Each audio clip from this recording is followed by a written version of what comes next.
Hello, everybody, and welcome back to another episode of the Grouchy Anime Club. Today, we are talking about Gurren Lagann. This came back out in 2007. And for those of you that don't know, this is a show where every month we sit back and we watch an anime for your amusement and we talk about it. If you want, we have a Patreon. You can go and pay $5 a month to pick our anime for the following month. Everybody, how are you doing? Alex, how are you liking the new setup? I mean, it's better. I got a laptop now, not off my phone, and the lighting's a little better. I think you guys can hear me a little more now. So, I dug out these headphones out of a drawer somewhere. So, Yeah, hopefully this it's improves. gonna look so much different this month because we're using Zencaster. It's automatically doing the audio, which I'm happy about, and the way that the audio and the video works, it's like saving it locally and then uploading it. So I don't know. This could be interesting. Josh, how are you doing? Things are going pretty well. I actually got well ahead of the show this time around, so not feeling compressed for time or anything like that. Yeah, Went pretty. Yeah, that's good time all what I around. said I was gonna do. Exactly. I wanted to do that too this month. I started so good. I watched the first half and then I paused and then I did get back to it. So yesterday I'm watching the whole second half of the show all in one day. But it was actually very good because that's when it really picked up and yeah, that's like right as like it starts to shoot straight up when the power scaling goes through the roof. Yeah. Oh yeah. So Garrett, how are you doing? You're the one that picked this anime. I'm doing well. This is Friday. It's great to be off. And this is a personal favorite of mine. It's an anime that kind of started my journey, and I was happy to get to share it with you, especially since there's a cat currently trying to derail this podcast. That's how I know we're getting popular. Absolutely. But this is a personal favorite of mine that I was really happy to share with you because it does capture so many of the fun elements that I feel like anime has to offer that people don't really notice. Yeah. Granted, it's a pretty mainstream anime, so it's not like I found something that nobody did, but I think it's a great one to get people started with. Like it hits all the areas. We have known each other for quite some time now, and the amount of times you have told me to watch Gurren Lagann, I've always heard about it. I've kind of passively absorbed some of it from you, and then now actually sitting and watching this, I'm like, oh, I get it. And I actually kind of see I see like a lot of you in this anime. So I don't know if that's just you absorbing the show. It had to be. I watched this as a very impressionable youth. Like I was deep in my youth, but for this, it was like literally middle of high school. I met a friend of mine. His name was Caleb. He showed me this, and it's really what started it off. It's got some of my favorite sayings, especially if you're ever feeling like self-conscious or anything. It's got a great message. So yeah, definitely a lot of it probably impacted my personality.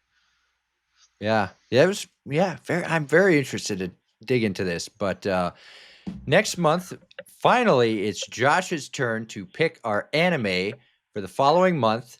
We were talking about it, and what do you want to present to the group? What are we watching?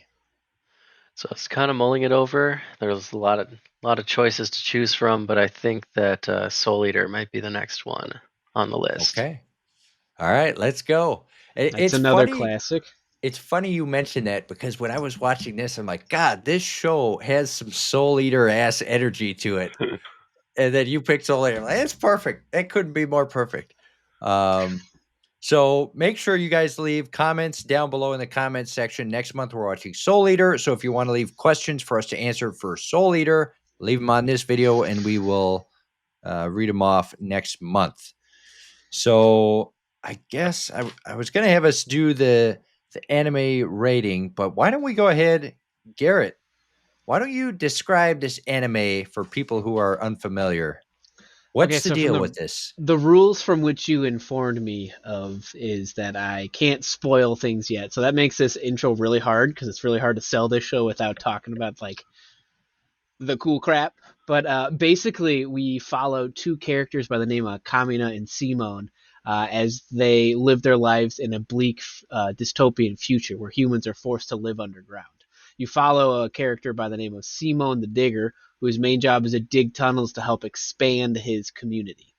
And with this, you run into his brother of the spirit, Kamina, that helps show him and guide him through his life and the challenges that he comes in.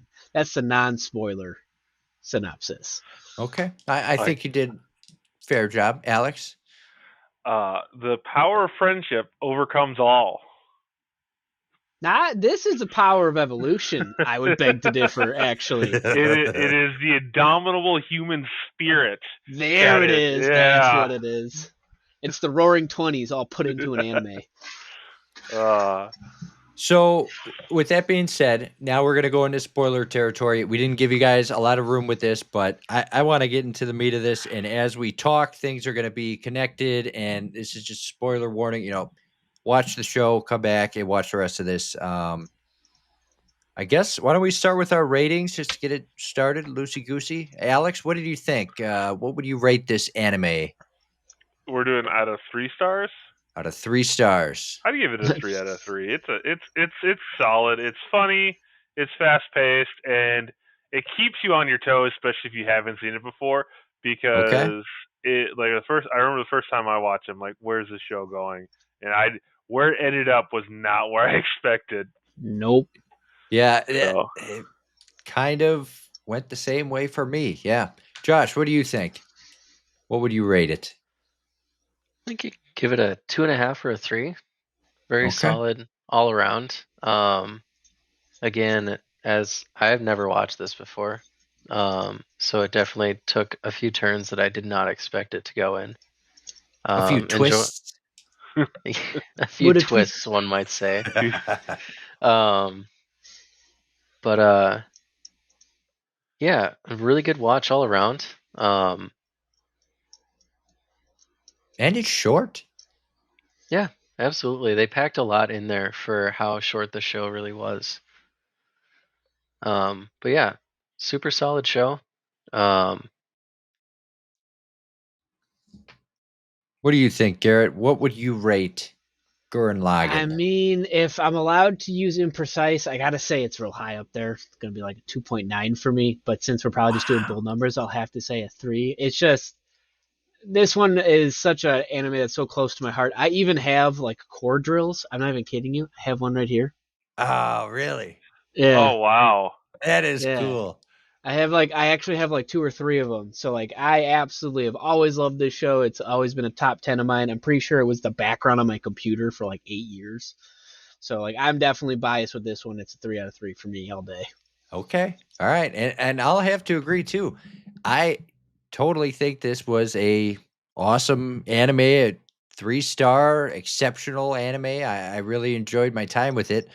Yeah, I had a couple little issues with it, but they were just minor grievances for the sake of, like, why do the robots automatically change their paint job to be, it just bothered me a little bit. Because it's the power of evolution, you fool. Yeah, I don't understand what you're talking about. Okay, yeah, I'm thinking the about it rule too of much. cool. Yeah, the rule of cool. Yeah. And why like, did Simone's robot heal himself just because? It's that stupid stuff though that makes it hilarious. Like the part in episode like 3 or whatever where he's fighting Viral and the sword is like 18 feet long. Yeah. Like that's awesome. Like that part is so dumb. You definitely know like we're just gonna make this badass, and then we're just not going anywhere from there. Yeah. I like Oh, go ahead. I was just gonna say that the smaller bot just drills straight into the other one. They're like, they're fused Gurren. now. Wow. Like just the part where he's like, "Oh, you think you're cool because you have 2 heads?" And he like literally slams Gurren onto Lagann, and he's like, "Now we have them too." And then all of a sudden it works. Yeah. But the drill is like when it cuts to the bottom one, it's like the drill's sitting right above his head.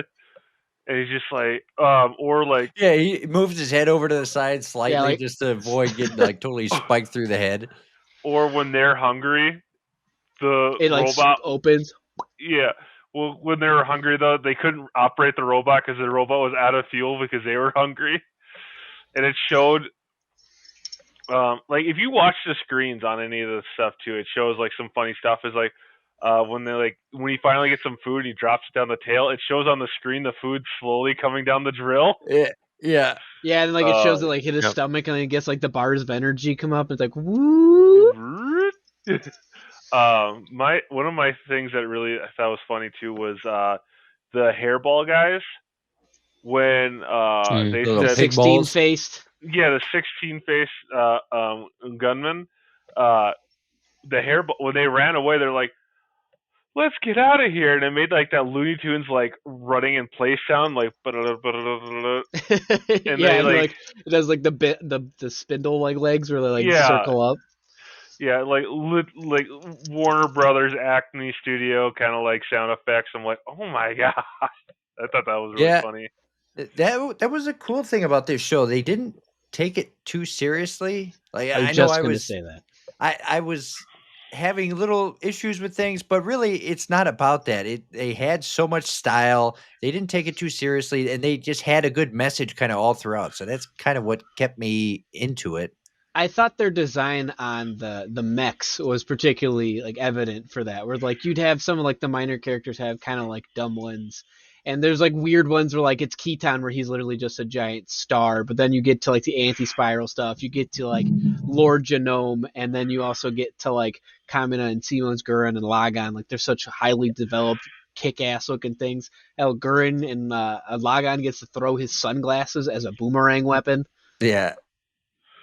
And I like how later the sunglasses just turn into a star. It's like, I'm so strong, it's a star now. Well, I mean, if we're going to talk about ridiculous, like when they start throwing around galaxies, like... Oh, yeah, when they go to they use perceptual teleportation to slip between dimensions, and they get teleport in front of Earth, and they're whipping galaxies at each other. Yeah. You see, like, he lifts one up, and, like, one of them cuts in, like, a knife to the other one, and it just sits there, like, T-interposed. Yeah. Oh, absolutely crazy.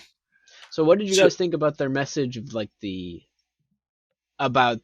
spiral energy? What did you guys think about that?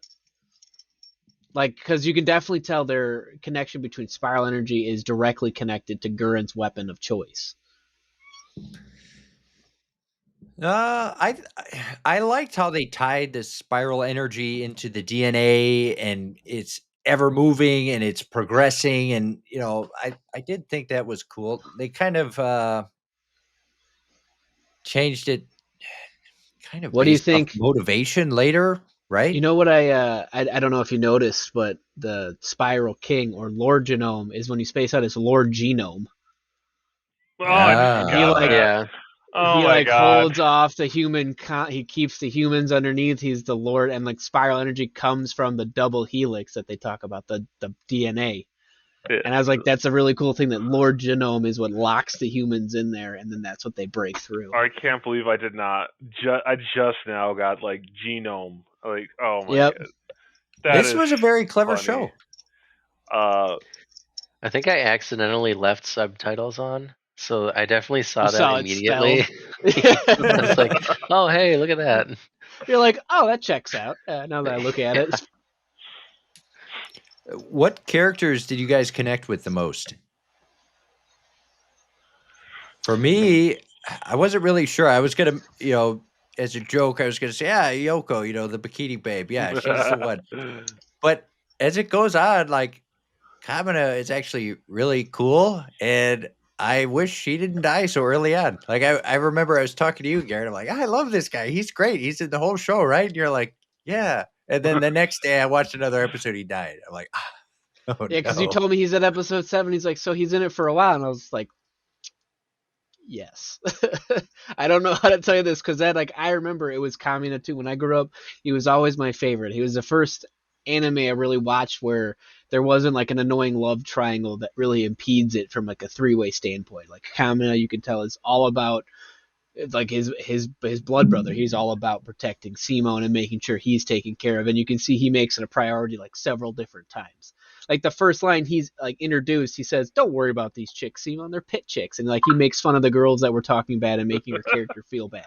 Yeah, and I've always loved a character that stands up for him, doesn't have any like he never wavers in his mission or in like his morals. Like it's always stoic, keeps going and fights forward. He was just the best to me. Yeah, he was awesome. What do you think, Alex? Who was your favorite character? Who did you connect with the most? Favorite's tough. The one I hated the most was Russ. Rossiu? The forehead kid. Forehead boy, I think is what Kamina calls him. I mean, he was fine before, but like when they did the time jump and he's like the head researcher and he's just like, you haven't changed at all. Like, it was like, you didn't even try to change. It's like, neither did you, asshole. Like, what the hell? I was getting so angry just like listening to him talk about like how you don't understand sacrifice and like all this stuff. And he's like, and then he has that plan to put humans in bunkers, and he finds out that people in the bunkers are going to die anyway. He's like, well, it's it's like, I don't want them freaking out, so I'm just going to let them go in there, think they're safe, and just let them die, basically. I'm like, fuck you. That whole part was so uncomfortable to watch. Like how he just turned on his best friend and he's like, I'm going to just fix everything now. And he totally went to his ego. Yeah, he didn't change. He didn't change at all. He became like a new Lord Genos or whatever, where he's like, well, I'm going to make the sacrifice. Like, if unchecked, he would have become the anti-spiral people.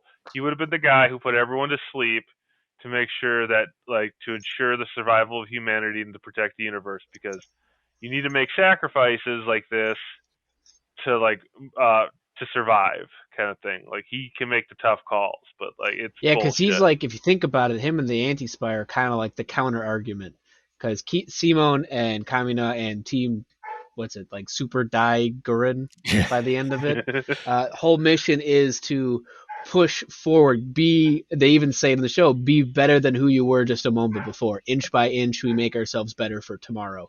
And that's what it's. Rossi was convinced in maintaining the present.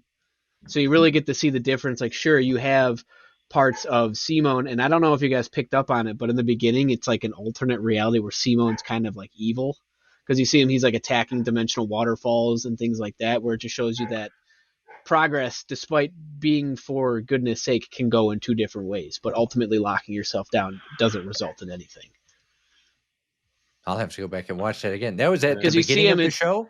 At the very beginning, you see him, he's like, instead of the end, there's a contrast. In the beginning, he says all the lights in the sky are enemies or something. He says something like that. And at the very end of the show, the normal side, you hear Simone say, the little kid's like, I want to be able to go into space with Team Gurren or whatever. And he's like, of course you can, kid, because all the lights in the skies are stars.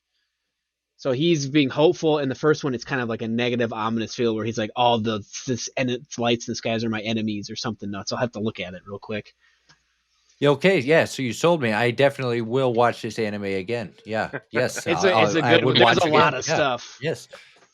I got that feeling watching this. I'm like, I feel like there is some major rewatchability here. Like, oh, I've seen it a lot, and there's a lot of things that you don't really pick up on the first time. It's really cool.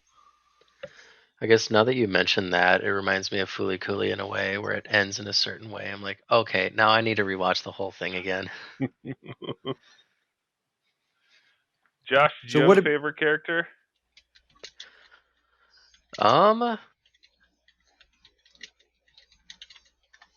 Honestly, one of my favorites that you hated. Well, I really like Simone in the whole like drastic character development throughout the series. Being the main character, you kind of hope for it. You want to see it. But it was really cool to see him kind of come into his element, especially after the devastation, and you have to watch him kind of plow through that for several episodes and kind of come out the other side. But I think through and through, I think the character archetype that I liked the most was Yoko, just the person who kind of sees everything for what it is, isn't afraid to knock some heads together. Yeah. It's funny because she's kind of like a joke character, but they actually like treat her very respectfully. Yeah. Like she's so wise, she's useful, she has important moments throughout the story, but then again, they're just putting her in a bikini just because for the whole show. And then later they give her the super space bikini. They're like, yeah, this is good. Yeah, that bikini is so weird. I do like how they contrast it in the water in the beach episode where she's more covered up, and all the guys like, oh, what the hell? That's more than what she normally wears. When they came out with their space outfits at the end, and she had the cape on with the hole cut out at the back so you could see her butt, I'm like, they're just totally going for this here. They're totally going for it. See, I like the hot spring episode where they're like, they captured all the girls and they're like, abandon your gunmen, and if you want us to remove the mosaic filter, and they're like, okay, well, we're obviously not going to do that, and he just commented, just like books it. He's like, all right, I did it. Remove the filter, and then they're all wearing towels. He's like, ah. Oh, they played that bit so, and then they did it again with the towels, and then they're wearing bikinis underneath, and he's just so upset. Well, I love the part at the very end. It's like episode 4 or whatever, where her towel comes off after the hot spring one, and he's just like, "Hello, good morning," and you see like his lights light up, and the sun pops over, and like. So that got me thinking about the pacing here. This show had impeccable pacing. Like I don't know if that's just me, but I felt like every episode had a purpose. It built towards something else, much like the spiral energy. It was just constantly building on and on and on. And it's very unrelenting. Like every episode, when you're turning it on, you're like, this is not going to be. I guess there was one recap compilation episode. Yeah. But episode besides like that, every 17. episode had a purpose, and it was really awesome to watch. I really did like how it did. It starts really slow, and then as you get deeper and deeper, it starts getting crazier and crazier, and the show really starts to pick up. You figure out more about the world that's going around you, and then just when you think it gets to the top, it literally just keeps getting deeper and deeper. Like you think Lord Genome and the city robot was going to stop it. Then suddenly at the end, you got like Transformer robots that all turn into each other, like just like the Power Rangers, to form a mega robot. Yeah. And they even have their own rap song called Row Row Fight the Power. I was so sad that they never took Lord Genome's giant robot and did something with it. They just kind of like left it there. That's my favorite mech. His name is Lagann, and it's literally awesome. His move is like the Lagann Overload. If you ever seen like figurines of it, it looks awesome. It's literally all of them are standing with its arms crossed, and it's like one tail up and hooked down. So yeah, Lagann is cool, but I'm talking about the big, dumb-looking giant city-sized. I think it's called Teplin, maybe. Teplin, and they never did anything with him, right? He just stayed there. It's because they destroyed it, I think. And at the end of it, you kind of see it was like falling apart at the end because Simon and Lord Genome had their like literal slugfest. I still wish he could have just keyed into it and fixed it or something. I don't know. Yeah. That was my one thing where I'm they got the moon base though. Like that one was awesome. Like the whole moon. Like also they don't talk about how like taking away the moon wouldn't like affect the title. It's like okay, good news. The moon's not crashing into the Earth. Bad news.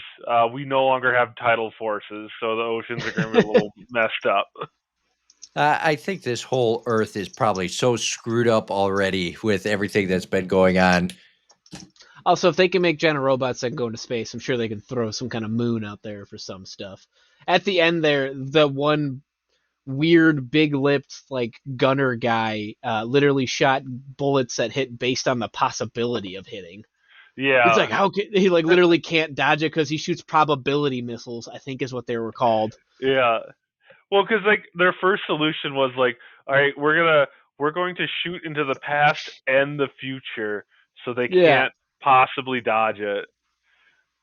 And then they eventually, it was so crazy. I also kind of liked it in the end as like they get farther in, the weapons stop looking like weapons for all of Gurren Lagann stuff. Like the missiles even turn into drills that all shoot out of them that go everywhere. Like they just went full send with the drill themes. Yeah, they're like, yeah, let's just how far can we possibly crank this knob? Okay, well, what about the pig bolt? Go ahead. the pig mole that had spiral Glucha? energy. He had Yeah, spiral Glucha. energy. What happened with the pig mole? Did he transform himself, or He did. Lord So Genome? No, the he had his own spiral energy, and he he was was able essentially to. around Simone so much he picked up his spiral energy, and he was allowed to use like that same perceptual concept to turn himself into like a humanoid figure. Yeah, it's nuts. That was the one thing where I'm like, I don't know if I'm okay with this, but I'm gonna let it happen. I have to say though, that anti-spiral guy, when he was like just like not like the final mech, but when he was just like that out human silhouette with like the just like fuzz, I thought that was pretty cool. Like he is such like a 10th. They said like, oh, so you came to the between the 10th and 11th dimension for me to finish you off. Okay, no problem. And he went like this. He's gonna shoot him with like a laser. I was like, that is a pretty cool like final boss. Where it's like, I am concepts of just dimensions and powers and whatever. Or even the part where it's like they get to him, they've saved Nina, and he comes over, and then the anti-spiral is like, you know what, whatever, and he takes the form of the combat they know the most, and he's gonna like, we take this form to make you feel the most like fear and horror before we finish you, and it's like he just starts whooping ass. Yeah, that too, where they're like, we're going to just rain despair upon you. Any plan that you have, we know what you're going to do because you guys have done, or another version of you or other people have tried this before, and we've stopped them all. And what is the reasoning that all of the people looked like Gurren? Like all the different mechs looked like Gurren. Is that just because that's what It's spiral power makes, or what? No, it's because when Lord Genome started, they had a universe before the anti-spirals kind of wiped them out. So what it was is Gurren was an original warrior of the spiral energy, like a spiral warrior, I think is what they were called. And it ended up being buried because Lord Genome essentially was one of those pilots of things like Gurren. But Okay. he lost to the anti-spiral and locked the humanity down in order to prevent them from being erased. So how did all those other spirals get that? They were just that's They the were remnants of everyone it that was tried to the, it, revolt? Pretty much, yeah. It's the people that tried to fight back, and the anti-spiral just annihilated them, and that's why I put the moon above them in order if they grew too much, it was just going to kill them. Yeah, and Because like it you just find makes out you that wonder, because the like, anti-spirals why? were also spirals. Like they said that they were also a spiral race, and they said that they realized the power of the spiral can destroy the universe, and they're like, to protect the universe, we're basically going to put it on a lockdown. So basically, the same thing Lord Genome did on Earth, anti-spiral did across the whole universe. Because more or less, like he says, it basically boils down to, they said like, we saw the danger our own path was going to create for the universe, so we sealed ourselves. So then, But like, that's when there's that, even the argument is like, he's fighting with the humans, and he's like, do you have the will in order to do what we have done in order to protect everything from even the spiral energy? And he's like, no, I don't think you do. And that's when you think he gets like suplexed in the ground or something, or like but Earth starts to pop up or whatever. their plan doesn't really make sense because they're literally just saying like, yeah, we can do this, but nobody else can. They We're don't gonna lock want. ourselves off. We're gonna keep all of our people insulated in this planet. We're gonna make this big spiral trap to suck spiral energy from all of the universe Oh, like the and dimensional funnel it ocean. into this universe. Like that's what they were doing, right? They're just continuously making theirs bigger and bigger and bigger No, well, they weren't while getting staying bigger. locked in Yeah, theirs were, if you looked, it was like on his robot's like head or something. Like they carried their whole world their around. world. Yeah, Yeah, so like they weren't making their universe necessarily bigger. What it was is they created that trap in order to catch spiral energy. Because basically, this I actually had to look up. Like their perceptual teleportation works by like links that they have between each other. So what they would do is they would capture essentially one, trick our team into teleporting towards them into this dimensional like pit that slowly crushes them. essentially like they're going into a black hole. It's pretty much what it is. Yeah. Except it's just space water. But yeah, so like the anti-spiral people is like they're just like, all right, we hit the top and it's too dangerous for anyone to go past us, and we have too much power ourselves, so we're gonna be like, we're gonna make sure no one else gets here because we can't trust anyone else with this power. So they don't why even trust would they? themselves.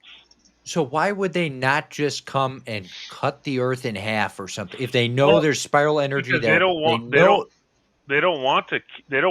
said they don't want to wipe out all life.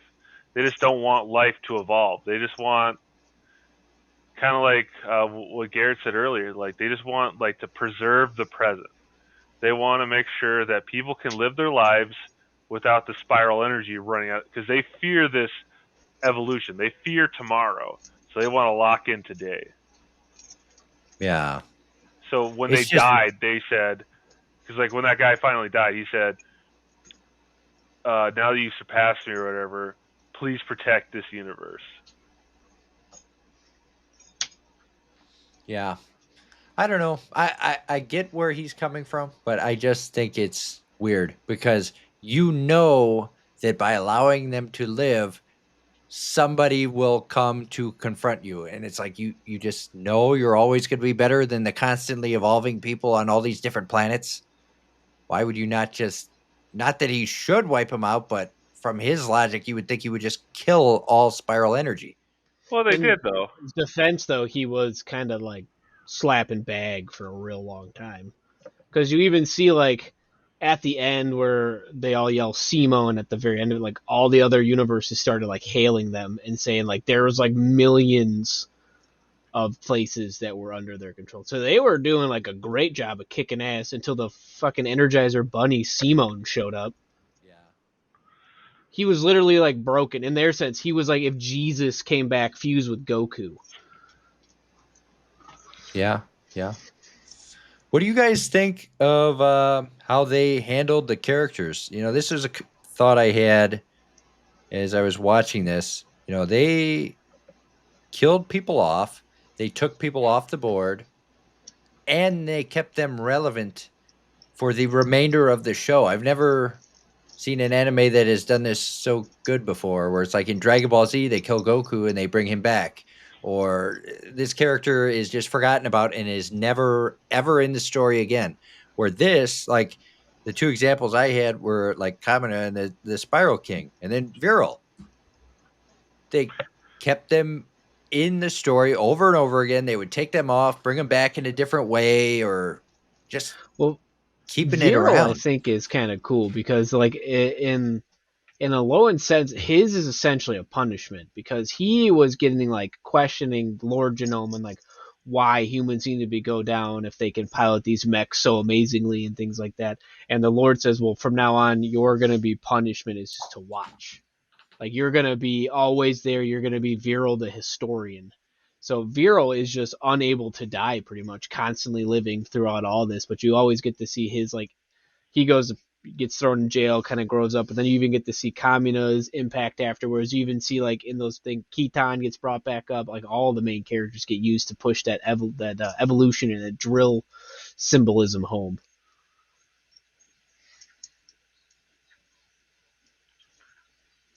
What do you think, Josh? I think I guess in terms of like reusing characters, killing them off, and like I think it really struck me too. I think in that each character really kept their meaning. There wasn't a character that really, like you were saying, like Goku gets brought back a bunch of times, basically. Like when Kamina goes down, he serves his purpose, and that symbolism kind of really strikes home. They can bring that up again. It really struck me when that whole situation occurred. I didn't expect this to be the kind of show that would kill off a character. Yeah. And so that really struck me. But the fact that it really meant something, they weren't like resurrecting characters for the next story arc and like things like that. Really kind of created a deeper meaning with all the characters, kind of a deeper connection, and I don't know, it felt like each person had a role to play in the story. I think like what you're saying though with like death, like not only did they kill off a character, but like that death actually had an impact too. Like Yeah. Simone, he did not just like bounce back. He didn't be like it wasn't like, oh, the next episode he's sad, and then the episode after that he's back in action. No, it was like a couple episodes, and even further on, he's when they the 7 year time skip, they still talked like it's still like affected like like the death of Kamina. Like Russ was like thrown in his face like because Simone died, we were able to, or because Kamina died, we were able to move forward. His death, his sacrifice and death helped us out. And they're like, you're saying it's a good thing he died, and like Simone got like super mad, and like so. It, I thought that was great with any character that died, even if it was like not a super main character, it affected the group. Yeah. yeah, they made time to definitely like flesh out the bonds, which I guess is like the main part of what Team Gurren was like their bonds all together. But you see like Kamina is emulated by almost everybody. You see, like in all those main characters, like you see Simone talk to the statue afterwards. He goes to talk to the grave that he makes for them. He makes a grave for Kamina and all that stuff. But you also see Yoko talk about how she's struggling with things. Kitan brings it up and how he was never that guy. All the main characters kind of bring it up and how they wish they could be better like him. I think that's even one line like I'm not him, or like I could be better, or Simon's whole growth period was learning that he is different from Kamina. And then he's like his first quote after they get out of that line is like, I'm not my bro, he's dead. I'm me. I'm Simone the Digger. Yeah. Yeah.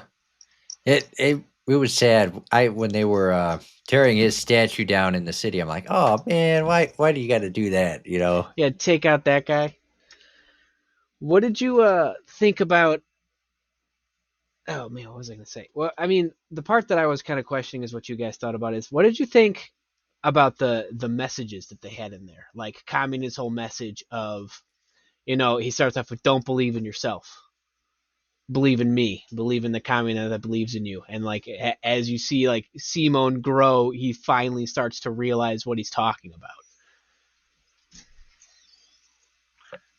I really liked it. I really liked that whole like the whole like thing I'm not gonna go down a path someone else tells me, like because Kamina at the beginning he was kind of an idiot where he kind of like charged in head first, didn't think about it, but he's like I am going down the path that I want to live. I am following my dreams because I believe that is the right thing to do, and like that whole don't believe in you, don't believe in me, believe in the you, or believe in the me that believes in you.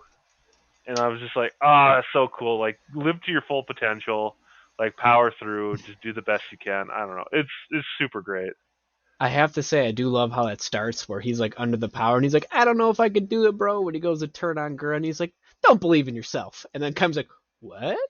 Believe in me, believe in the Kamina that believes in you." And then he's like, "Okay," and then it turns on, and it's kind of cool to see a show talk about like the impact of just having someone say, they believe in you. Like you might not believe in what you see, but I believe in it, and it's just like it's kind of cool to see that effect. That's Well, kind like of a cyclical message there too, Oh, absolutely. to feed into the spiral and the spinning and Because then it progresses to like don't believe in Kamina, believe in the Simone who believes in yourself. And it's like, okay, there's always like the two halves of yourself that you can identify. I was gonna say, I was gonna point to that too. Like it kind of evolves to where Simone's like kind of turns it on himself, like believe in the Simone that believes in yourself and all that. I thought that was an interesting change in the phrasing. I really liked how Simone changed as the story went on. Like, I just think that was so cool. Such a meek, modest little digger, and then that whole middle section where he was just destroyed, and then to see him as an adult, that was a really cool. Like, I liked the 3 different time periods that we saw. And that also kind of tied back into a lot of the story, really. I mean, if you think about it, you have the village at the beginning where they're limiting people, and then you have the Spiral King where they're limiting people, and then again the anti-spirals where they're limiting people. The whole story is really just like it repeats itself over and over and over, and then it's done. Yeah, and it kind of just shows you, because as everything repeats itself, it's that without that constant pressure. So like it even kind of ties into the little part at the end where he talks about how to crack the coconut, where he's like, you just got to use light pressure, and you just constantly need to push forward with where you're going, and each turn by turn will get better than who we were. It's just like that message to always apply pressure to yourself in the right amounts, and to always strive to move forward, and you can go anywhere you want to. Yeah. What do you think about this show? I was watching it. I just had this thought. I'm like, they talk a lot about toxic masculinity. You know, that's something we've heard about before. The show is almost like positive masculinity, where it's like, very macho, bro. Yeah, whatever, dude. Let's go. But it's all super positive in a way to like build people up in it. I thought that was kind of unique. Yeah, anybody can pilot the robot as long as they don't even call it like manly spirit. It's just fighting spirit. As long as you get in there and you want to fight, it's going to respond to you. Well, yeah, because Yoko jumps into, I forget the names now, like the lower half of the body at one point, and it responds immediately. Like if you watch the screens in the background, they all like register that it's they like not its switch normal. to like show her head. Yeah, basically, it's not the normal pilot, but it like fires up just the same, and all that. I don't think they. I think it was only guys piloting it to that point, so I thought that was interesting too. It really drove home. It was just the fighting spirit of it all. I think the 2 little kids from the religious cave end up fighting the next gen one in the next gen ones. I can't remember their names. But in the 7-year skip, they grow up and they become pilots, but they don't pilot the old school ones. Oh, is that who they were? Yeah. Oh, I didn't realize that. Yeah, Dari, and I'm trying to remember the boy's name. Gimme. Dari and Gimme.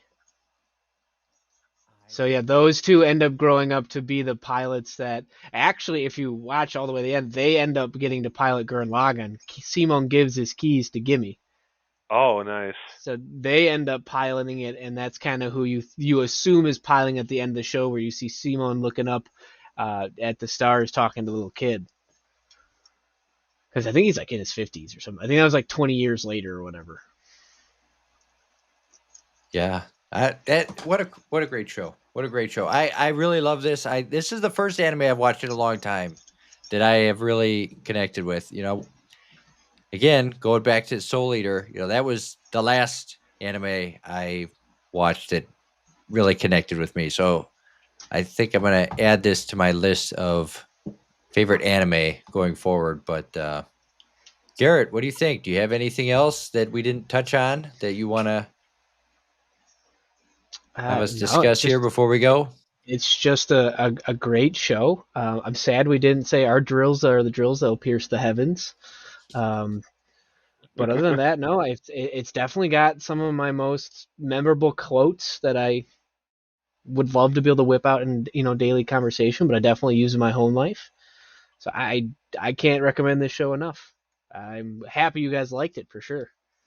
Also, we briefly mentioned it earlier, but I think these are some of the coolest robot designs from any show I have ever seen. Like even the gunmen's, how they look so goofy. And what's the guy's name with the star gunman? Keaton. I like the star gunman where it's King like, Keaton. What did you think of his? I hated that. Like his last stand where he finally unlocks like his spiral energy, like that part was pretty awesome. That was really cool. Where he was like talking about like it's not it's not like Kamina soul, it's not this one, it's my soul, and then you see him finally break it, and you see him like as the explosion washed over him. He's like, so this is the power of the spiral. Not bad, and like it finally flashes over him. Bro, that was so sad because they literally just connected right before he went and just died. It's like, I said that to Lindsay. I go the second man to connect to Yoko and then immediately dies. Yeah, like she really got a bad rap in this whole story. Like such a cool character, and then like Josh was saying earlier, they treat her very well. She's very smart, very wise. She connects with two of the coolest dudes in the story. They both die, and then it ends. So yeah, she definitely has like a lot of crap happen to her. I think for a long time people called her like the kiss of death, but like she doesn't grow up to do anything crazy. She ends up going to a school and teaching children, and like that's like her passion, which is being with kids. I like that joke where it's like, I got kids back home. And he's like, you have kids? He's like, what? Did that happen? What? The other part I forgot to mention is, like, I think they kind of hinted at it where Keaton is walking. I was going to call him Ketone. Keaton is walking towards the anti-spiral ship with just the anti-spiral shotgun shells. And he's, like, shooting and he's like, my niece is not going to die in this hallway. And you're like, you kind of see it then. Like, that I thought was pretty badass. Where he was, like, the only person you see, like, literally walking towards it with a shotgun, like, blasting it as he's protecting a van of his family leaving. You're like, all right, Keaton's pretty badass. Kind of hard to hate him. I like him a lot. There were so many good characters. What a great show. And they did all of this in 26 episodes. Yeah. That's amazing. I really think that's cool. They did a really good job. So next month we will be watching Soul Eater. Josh, so what are we going to do? I was looking at this before I got home. So Soul Eater has a total of 51 episodes. So are we going to watch right around? Should we do 26 again? And then that'll leave 25? Yeah, I was going to say right around episode 25, 26 is where there's a major confrontation. There's a little kind of lull in activity after that, leading into this second major arc. So that might be a good spot to call it for our sake. And so if you have it, it looks like Crunchyroll has all the episodes. Okay. Yeah, that legal site. So we will watch episodes 1 through 26 of Soul Eater for the next month's episode. And then after that, we are going to be cutting back on the animes a little bit. We're going to do like 12 or like one season's worth of anime a month and just see kind of how that works, because the 26 is a little much sometimes. A little much. I have a recommendation that's only 6 episodes that we could yeah, it's called Golden Boy. Oh my god, what? Really? Do you think you'd get Golden Boy back? Get out of here. All right, everybody. Have a good night. We will see you later. Goodbye.